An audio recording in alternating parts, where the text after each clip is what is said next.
Good evening, Philippines and the world. Today is Thursday, February 4, 2016. Join us in the next 45 minutes as we deliver today's top stories around the globe.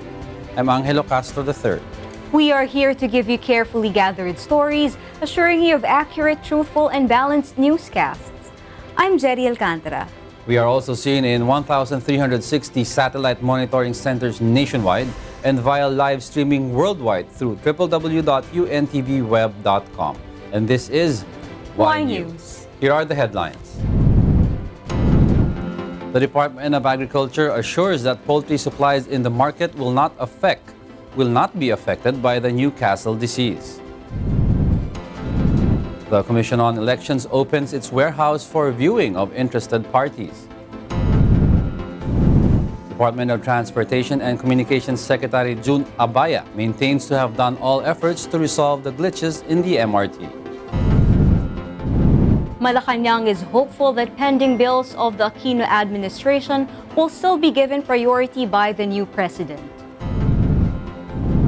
Congressman Nery Colmenares reiterates that the fight to override the veto on the proposed SSS pension increase will still continue. And the Quezon City Regional Trial Court inspects the cloverleaf market in Balintawak in line with the closure order. First in the news, the Department of Agriculture assures enough supply of chicken in the market despite of the occurrence of Newcastle disease affecting the poultry industry. Joanna will tell us why. There are now 9 areas infected by the Newcastle disease. The Department of Agriculture says the areas infected by the virus were the provinces of Benguet, Zambales, Tarlac, Pangasinan, Bulacan, Pampanga, Laguna, Quezon, and also in Quezon City. The virus rapidly spread through the transportation of fighting cocks. Kasi buhay yun, tinatransport nila, nakaka-commingle sa iba dahil sa sabungan, may karyo-karyo, nilalapat, o may parang mga sparring sila nilalagawa sa manok. So na-apektuhan yung ibang manok, madaling mahawak. From November to December of 2015, there are about 1.6 million commercial birds that were affected by the virus. DA says those unvaccinated were easily infected. Although it is not transferable to human, DA advises not to eat any part of the infected chicken. Pero ang maganda po nitong hindi po naman siya delikado sa buhay ng tao. As of now, chicken supply in the market is still stable. Riaño says they have already contained the virus in the affected areas and it may be cleared a month from now. Joanna reporting for Y News. An Indian biotechnology firm based in southern Hyderabad city says it is working on 2 possible vaccines to fight the Zika virus, which has been linked to birth defects in thousands of babies in Brazil. Aaron Romero tells us why. The connection between the Zika virus and serious birth defects is being treated as certain by Brazilian officials. The country's health minister Marcelo Castro said on Wednesday after an emergency meeting with his regional counterparts. The statement, published after the first regional conference of Mercosur health ministers in Uruguay, announced that new strategies would be adopted to battle the mosquito-borne Zika outbreak. Basso said the ministers had agreed to increase the power of health authorities to coordinate the battle against the epidemic. Colombia's health minister Alejandro Gaviria said it was important to investigate the reasons the Zika outbreak in his country had not caused a surge in microcephaly, while Brazil had 4,000 suspected cases. The United Nations agency, which is leading international coordination on the outbreak, said on Tuesday the virus could spread to Africa and Asia, which have the world's highest birth rates, as well as to southern Europe. The WHO has not recommended travel or trade bans with affected countries, but says that it is drawing up advice to pregnant women. Meanwhile, Indian biotechnology firm Bharat Biotech, based in southern Hyderabad city, said on Wednesday it was working on 2 possible vaccines to fight the Zika virus, which has been linked to birth defects in thousands of babies in Brazil. The virus is spreading rapidly in the Americas, and WHO officials on Tuesday expressed concern that it could hit Africa and Asia as well. No vaccine has been developed so far. One of the possible vaccines is recombinant, which means it is created by genetic engineering, while the other was inactivated and will enter preclinical trials in animals in 2 weeks. No cases of the virus have been detected in India yet, but the Health Ministry on Tuesday issued guidelines on the disease, including an advisory that travel to affected countries be postponed or cancelled. Aaron Romero, reporting for Y News. The Commission on Elections is encouraging different groups to visit its warehouse in Santa Rosa, Laguna, where the vote counting machines are stored. Would you tell us why, Victor Cosare? This area in Santa Rosa, Laguna was rented by the Commission on Elections for 68 million pesos to house the vote counting machines or VCM that is being delivered to the Philippines from Smartmatic's manufacturing plant in Taiwan. For now, 90,000 VCMs are in the country and the last batch with 8,000 machines is on its way. There are 5 buildings in the compound. Building 1 is being used as the main production area, while the other buildings serve as the storage area for the machines, ballot boxes, and other equipment. In the main production area, each VCM undergoes a hardware and acceptance test to check if it is functioning properly before COMELEC accepts it. Once found defective, it will be placed in quarantine and a technician will check it.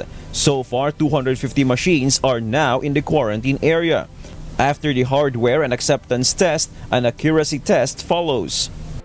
The accuracy test is basically a test of scanning 1,000 ballots with a total of 20,000 marks. What we're doing there is simulating the tests that SLI is doing during the certification process to make sure that the machine complies with the requirement of the law that the accuracy of the readings has to be 99.995% of the marks. After the accuracy test, the machines will then be configured by inputting into it the data needed, like the number of voters and the list of candidates.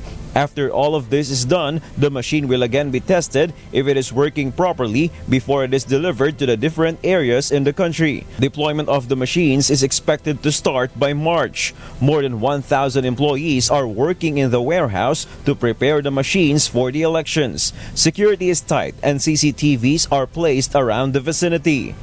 Cellular phones are not also allowed to be brought inside the main production facility. In the spirit of transparency, COMELEC is opening its warehouse to other parties so they may be able to see the process being done in the area. They just need to secure a clearance from the Commission and they will be allowed only up to the viewing deck.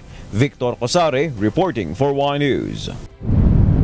Department of Transportation and Communications Secretary Emilio Junabaya stands firm that they had done all they could to resolve MRT problems. Tell us why, Mon Hoxon. Transportation Secretary Jun Abaya is not worried on the result of the subcommittee report released by Senator Grace Poe yesterday. Abaya stands firm that they have done all ways to maintain the operation of the MRT3 and they have not violated any provision, especially in the procurement law. Based on the subcommittee report, they are recommending that officials of the DOTC be charged of graft because of the violation in the provision stated on the Anti-Graft and Corrupt Practices Act. Abaya is prepared to face the case, but he believes that it will not push through because the report has no basis. Abaya says it is so obvious that Robert Sobrepeña, the former MRT Corporation chairman, is behind the information on the report. Karamihan ng points na nilalabas ng draft report ay mga linya ni Mr. Sobrepeña. At ilang mga items doon, halos narinig ko na paulit-ulit sa Senado, nababasa sa mga pahayagan. Mukhang si Mr. Sobrepeña ang kanyang pinagkakatiwalaan. Abaya questioned Senator Grace Poe why she needs to side with the person who is against the improvements in the MRT. Ayoko nga siyang pag-usapan dahil wala talaga siyang personalidad. Siya ay naghahanap ng pagkakataon na mag-react, magsalita.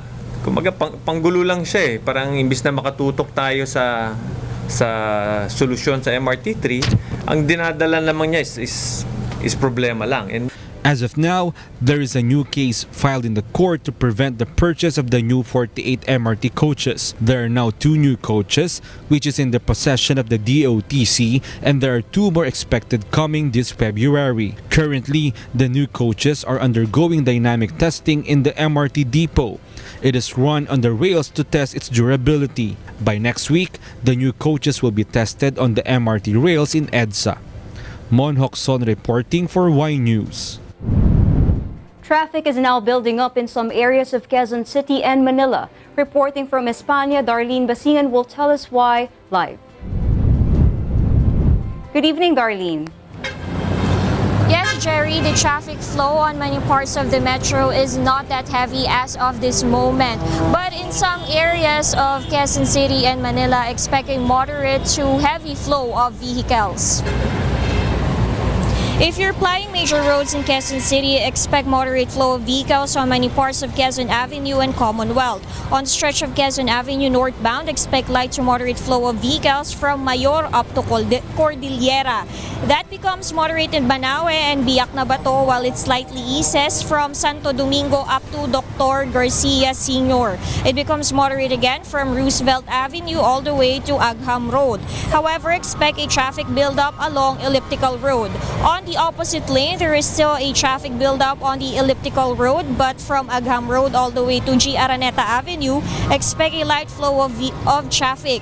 Meanwhile, there is a moderate flow of vehicles again from Santo Domingo up to Canlaon. Meanwhile, along Commonwealth, expect that most areas have light flow of vehicles. As for the Manila area, in España, expect a traffic buildup on its northbound lane, particularly in Welcome, Rotonda, Blumentritt, Vicente Cruz, Forbes, Lacson, and Pinoval. On the southbound lane, almost all areas have moderate flow of vehicles except Blumentritt, Forbes, Lacson, Pinoval, and Lerma. Meanwhile, in Rojas Boulevard, expect traffic buildup on many parts of the southbound lane, particularly in UN Avenue, all the way to Quirino and Airport Road.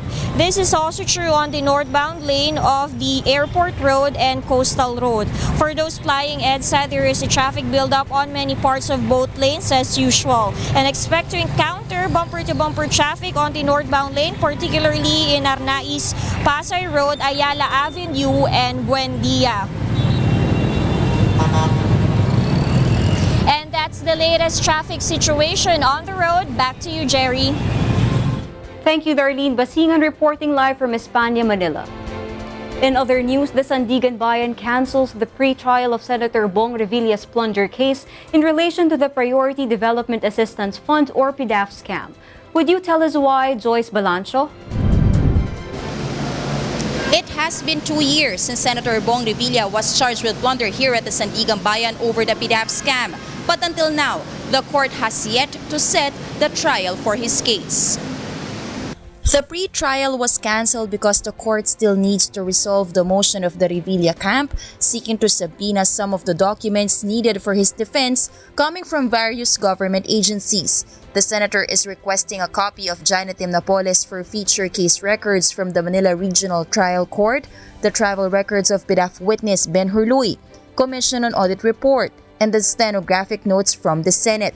The court gives both camps 5 days to submit their comment and reply regarding the documents being requested by the senator. The prosecution says although they want to fast-track the trial, it took them more than a year to mark all the pieces of evidence. We have lots of exhibits that were presented during the bail petition, especially the bank documents and the FIO report, because these are field verifications made by the FIO investigators.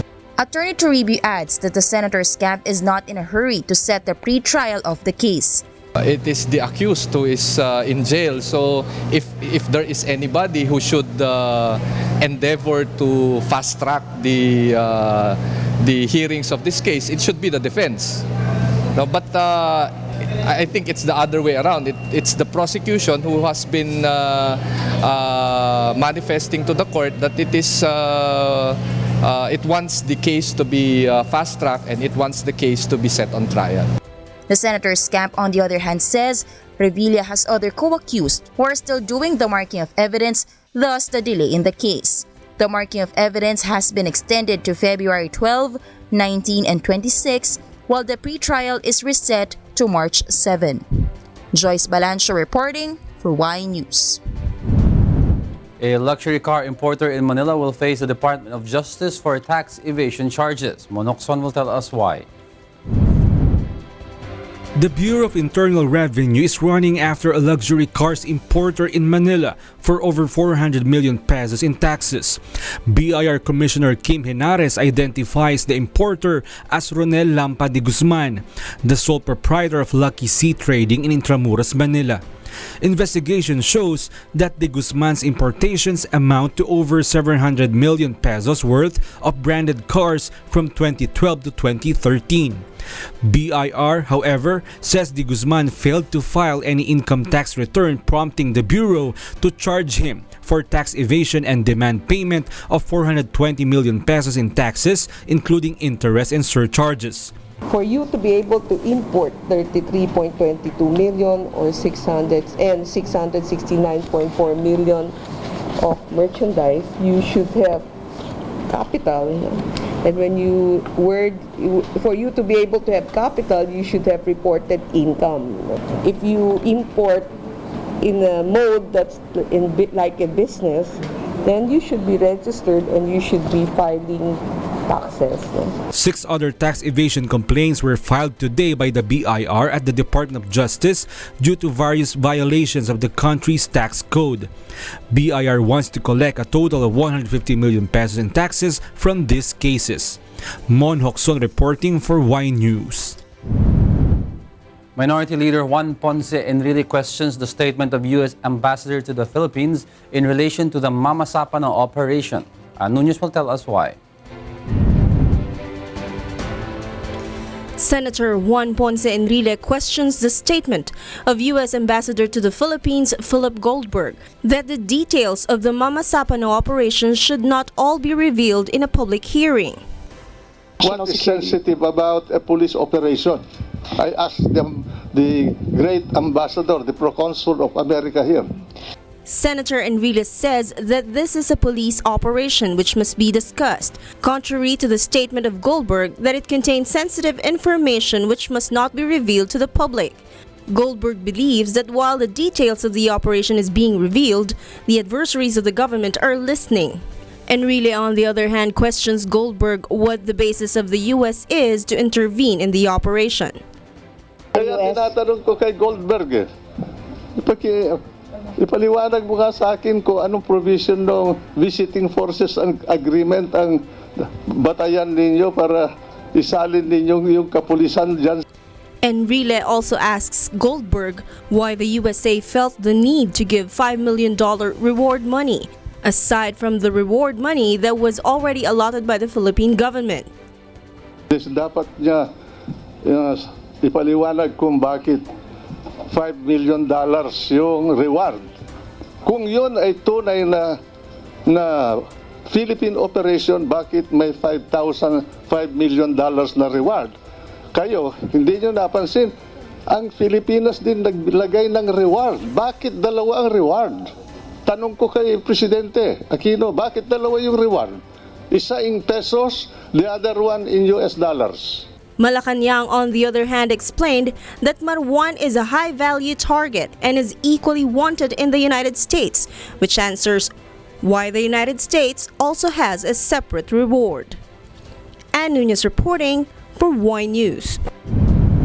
The Aquino administration is hopeful that its priority bills will be pushed through by the next administration and be passed into law. Tell us why, Nel Maribohok. President Aquino's decision to veto the proposed SSS pension increase received criticisms, especially from the senior citizens. Nevertheless, Senate President Franklin Drilon boasted the 116 new laws that were passed during the 16th Congress. Around 284 proposed laws were already passed in the Senate's third and final reading. These are for economic reforms, workers' welfares, improving services, and political reforms.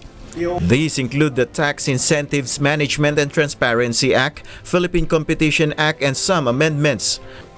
Really show that we did our share in opening up the economy to provide a better environment for investment and create jobs. In his last State of the Nation address, President Aquino reported the important bills which he would like to pass through Congress in the last year of his term. Ngayon naman po, may ilang mga batas na nais kong ilapit upang sana'y maipasa sa loob ng kasalukuyang Kongreso. Pangunahin siyempre po dito ang Bangsamoro Basic Law.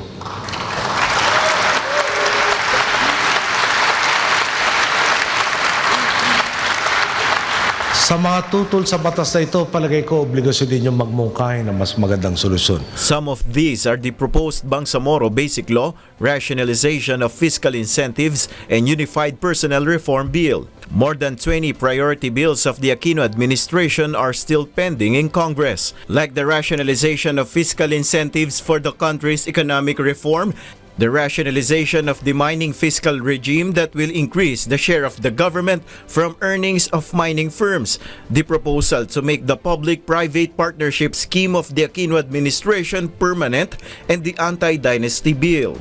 Nel Maribuho, reporting for Y News. The author of the SSS pension increase is confident that even if they fail to override the veto last night, there are still other ways to overturn the president's decision. Marge Navarro will tell us why. Ang historic na override ng veto ni President Aquino, Mr. Speaker, sa SSS. Kanina pa po naghihintay ang mga tao, Mr. Speaker. Hindi po pwedeng ganito na lang, Mr. Speaker. The people need Congress to convene, Mr. Speaker. Hindi naman natin pwede. 213 kanina ang bilang sa floor, Mr. Speaker. We have enough votes, Mr. Speaker, for the override. And I really ask the leadership that a standby. This is what happened last night when the House immediately adjourned the session and turned off the microphone of Bayan Muna Party List Representative Nery Colmenares to prevent him from moving his motion to override the veto of the President in the SSS pension increase.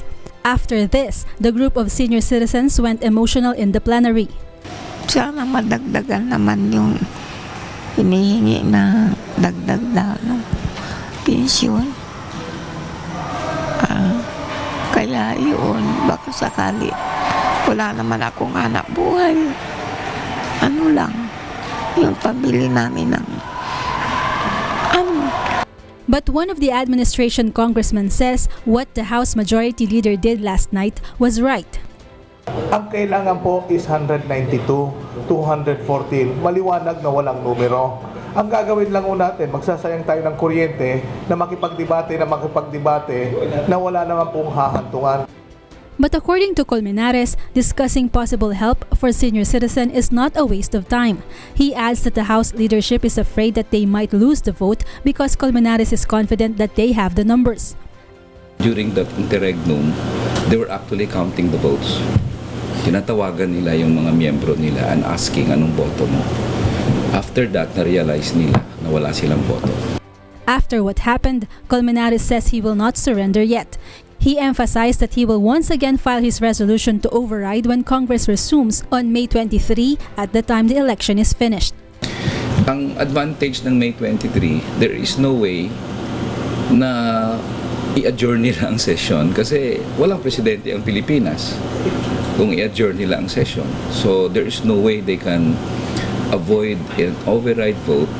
The lawmaker believes that there is still some hope for the 2,000 peso increase for the SSS pensioners because there are still a few months to go before the end of the 16th Congress in July. Marge Navarro reporting for Y News. The Quezon City Regional Trial Court has inspected earlier today the Cloverleaf Market in Balintawak. Joanna will tell us why. Quezon City Regional Trial Court Branch 98 Presiding Judge Marilu Runes Tamang personally went to the Cloverleaf Market in Balintawak earlier today, together with some Quezon City Hall officials to conduct inspection. This is in line with the ongoing hearing on the petition for injunction filed by the owner of the Cloverleaf Market.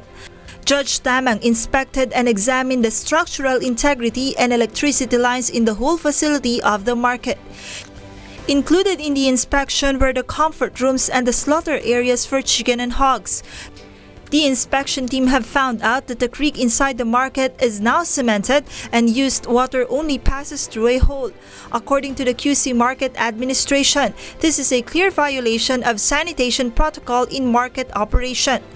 They also found out that some of the porters are already residing inside the market, which according to Judge Tamang is also prohibited.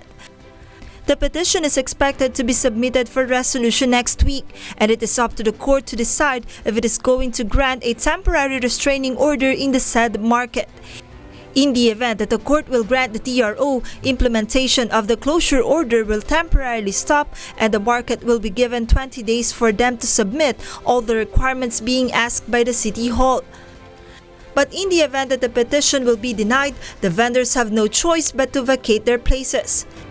After the inspection today, petitioners are confident that the court will favor them and the operation of the market will continue. I remain very confident that after the inspection, after the submission of our memorandum, this market is going to be open. It will never be closed. It will be business as usual, and the stakeholders will be happy about that. The owner of Cloverleaf Market again appeals to have a dialogue with the local government officials to clarify the requirements being set by the City Hall. Better solution, good for the public and good for all of us, but an honest-to-goodness dialogue. Mag-usap kami. Quezon City Mayor Herbert Bautista had earlier announced that they are open for whatever the decision of the court will be. Joanano reporting for Y News. The Philippine National Police Human Rights Affairs Office admits that more than 80 prison facilities in the country are now overcrowded. Nel Maribohok tells us why. The Philippine National Police Human Rights Affairs Office confirms that some PNP custodial facility are overcrowded. PNP HRAO Director Police Chief Superintendent Dennis Siervo says among the total 1,167 PNP custodial facilities nationwide, 85 are congested. PRO 4A was recorded to be the most congested given that 33 of their 142 detention facilities have overcrowded detainees. First on the list in Region 4A is the Cainta Police Station with 1,857% rate congestion or almost 137 detainees in a 7-individual cell capacity. NCRPO is second on the nationwide list, which has 14 out of 70 congested custodial facilities. Highest in NCR is Las Piñas, which has 610% rate congestion with 71 inmates in a 10-individual cell capacity. Third on the nationwide list is the PRO3, which has 16 out of 154 congested custodial facilities. Giginto, Bulacan has the highest congestion rate in Region 3 with almost 520% with 52 inmates in a 10-individual cell capacity. Siervo says a single detainee should be allotted with at least 4.7 square meter space. So kailangan siguro na ayusin yung facilities ng PNP. Dahil ang facilities ng PNP ay hindi naman nakadesign yun sa magtatagal yung nahuli namin. Siervo adds that there are almost 1,980 detainees nationwide since December 2015. This gives the PNP a total of 106 million pesos worth of food expenses, which they also get from their operating expenses. The official adds that the number of detainees inflated since the PNP anti-criminal campaign became active. That is why the PNP calls on the DOJ and the courts to expedite the processing of the commitment order of a detainee who is under the custody of the PNP. This aims to avoid overcrowding problems among detainees in different police stations. Siervo says a detainee must only stay PNP facility within 36 hours after being caught for a crime. However, they tend to stay longer because of the slow processing of their commitment order. Nel Maribuhok, reporting for Y News. Y News will be right back.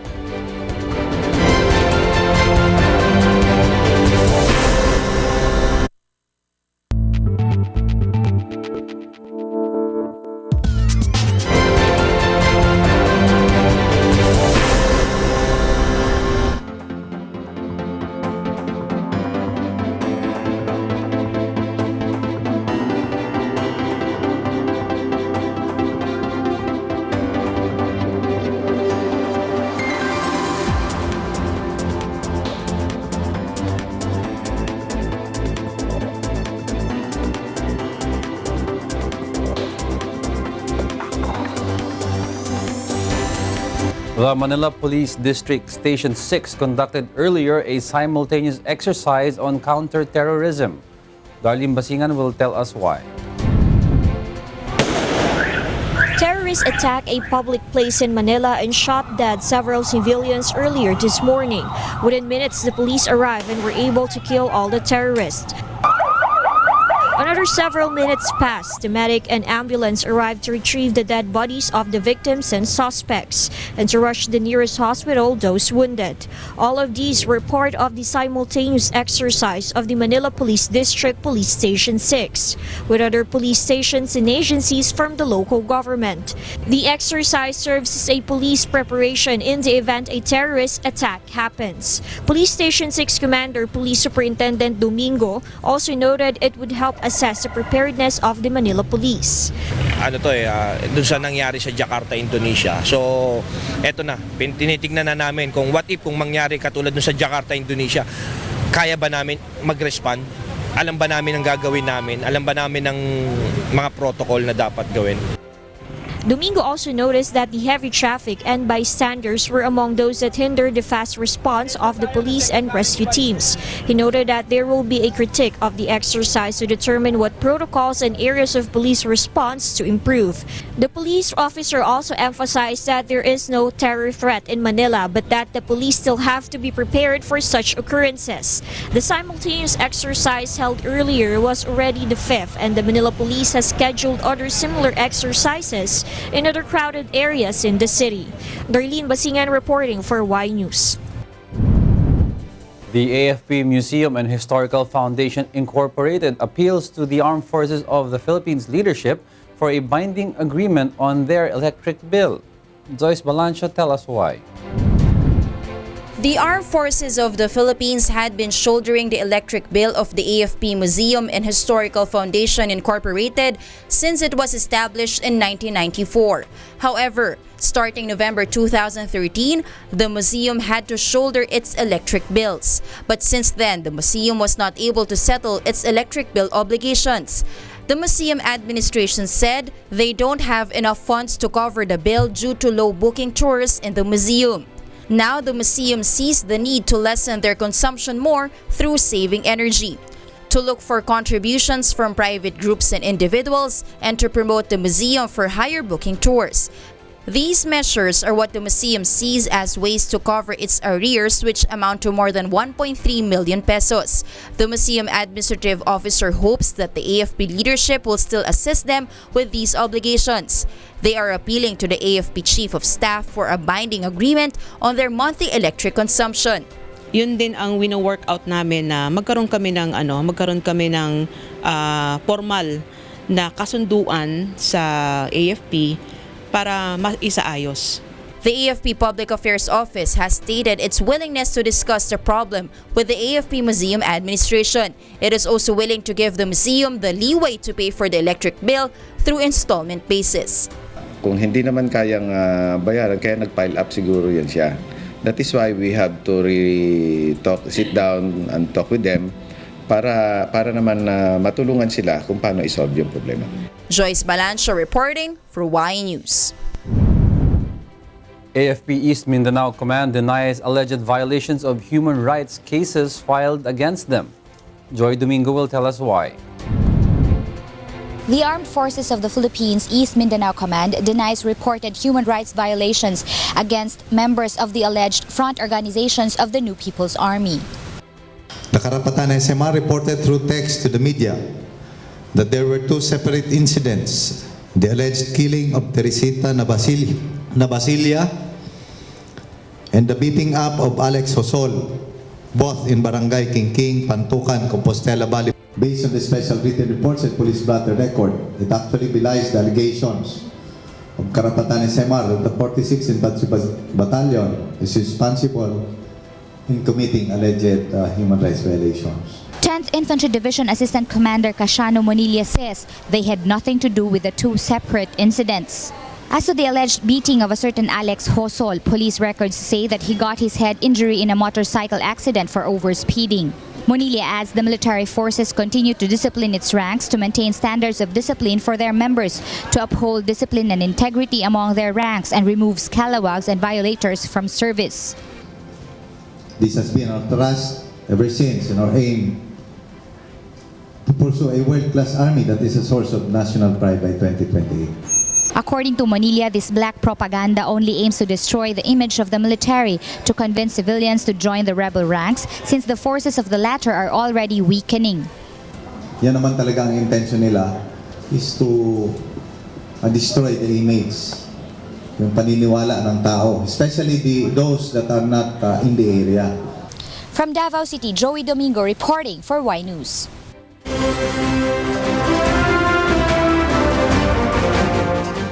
Expect cloudy skies in most parts of Luzon due to the existence of the northeast monsoon and easterlies.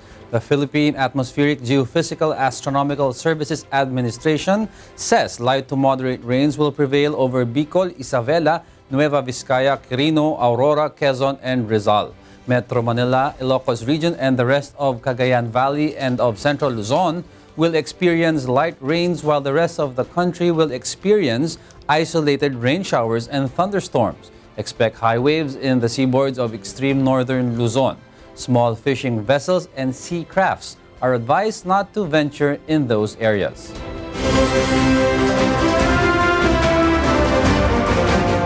Somali police is investigating a mid-air explosion of a passenger plane.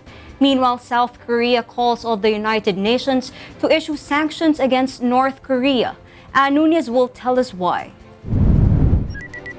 In South Korea, South Korea's presidential office says North Korea's satellite launch should not be tolerated and called for strong UN sanctions against the reclusive state. South Korea says North Korea's announced plan to launch a satellite is really a plan to launch a long-range missile and warned that the North will pay a severe price if it goes ahead. The North notified UN agencies of its plan to launch what it called an Earth observation satellite sometime between February 8 and 25. Pyongyang says those occasions are expected to be in the Yellow Sea, off the Korean Peninsula west coast, and in the Pacific Ocean to the east of the Philippines. In America, Defense Secretary Ash Carter says the U.S. Navy would buy more high-end submarines, destroyers, fighter jets, and unmanned underwater vehicles in coming years, using $8 billion saved by scaling back orders for smaller, less capable littoral combat ships. Carter also says the U.S. military was keeping a vigilant eye on North Korea's missile and nuclear programs and was continually expanding its defenses against a possible missile attack by Pyongyang. The Pentagon's budget reshaped spending priorities to reflect a new strategic environment marked by a return to greater power competition from Russia and China, and other threats such as Iran, North Korea, and Islamic states.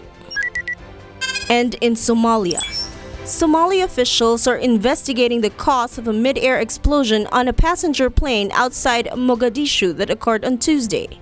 The blast happened minutes after the Airbus belonging to the Alo Airlines of Somalia took off from Somalia's main airport.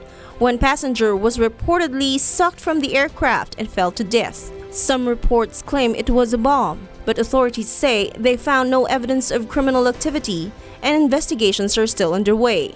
The flight had been carrying around 80 passengers and crew from Mogadishu to Djibouti. Ann Nunez reporting for Y News.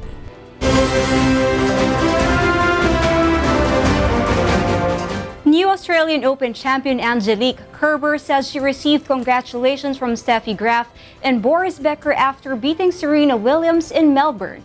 Meanwhile, Super Bowl 50 will be one of the most highly guarded sporting events in U.S. history. Aaron Romero will tell us why.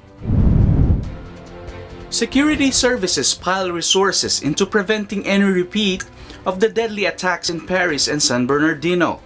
Although officials have said there is no specific or credible threat to Sunday's game in the San Francisco Bay Area, federal U.S. security officials are tight-lipped as to how their plans differ for this year's National Football League championship game, from previous Super Bowls, where security is always tight.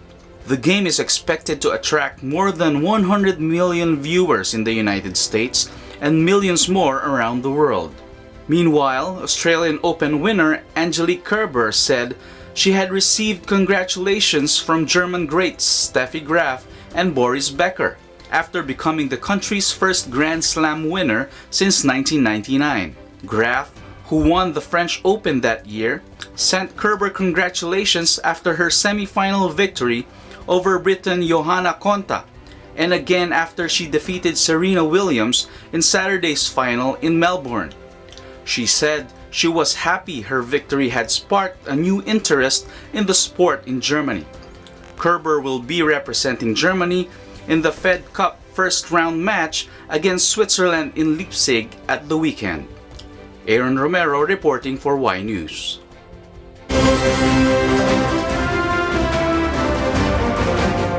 British astronaut Tim Peake delights school children as he answers their questions. Precious Ong will tell us why. British astronaut Tim Peake played ping pong with a glob of water and fielded questions from school children on Tuesday as part of an effort to teach school children about space. Hundreds of children gathered at the World Museum in Liverpool to participate in a special question and answer session with Peake, who is currently at the International Space Station. Hi Tim, I'm Matthew from St Anne's Foreshore Primary School. My question is there a possibility of a meteor or space junk hitting the ISS? We do get hit by small particles every day. Now, sometimes they're a little bit bigger than others, and they have even caused some damage on the outside of the space station. Peake, the first British national to ever perform a spacewalk, explained how small meteors can impact the process. We have to be careful where we put our hands, because sometimes there are little dents and pieces of sharp metal where small micrometeorites have hit us. During the 20-minute session, Peake demonstrated how liquids remain intact in space. Squeezing some water out from the space equivalent of a juice pack, he let a glob of water float past him. Moments later, Peake turned and gobbled the water. The 43-year-old astronaut also showed off special waterproof paddles he uses to play ping pong. After hitting a glob of water back and forth, Peake added a tablet to the water glob, which caused it to fizz and double in size. Nearly 300,000 children in the United Kingdom were able to watch the special live feed, British Telecom reported on its website. Precious Ong reporting for Y News. Those are the reasons behind the news. February 4, 2016. I'm Angelo Castro III.